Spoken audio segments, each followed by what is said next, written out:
Dito ako sa parangan, naninimot ng mga tuyong kahoy na pwedeng gawing panggatong. Ayan o, maliliit. Ayan, mga panggatong.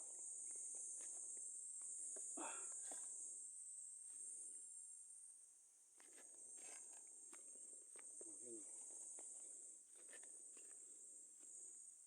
So tayo dito sa bagwer na bakod.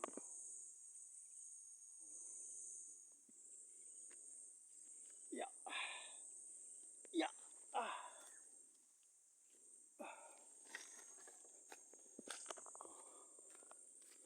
Hit.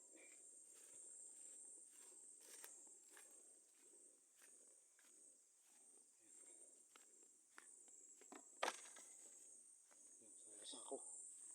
Yan.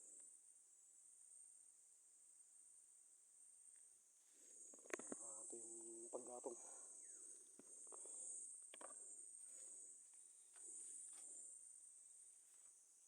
Palad yan. Guys, paalam na.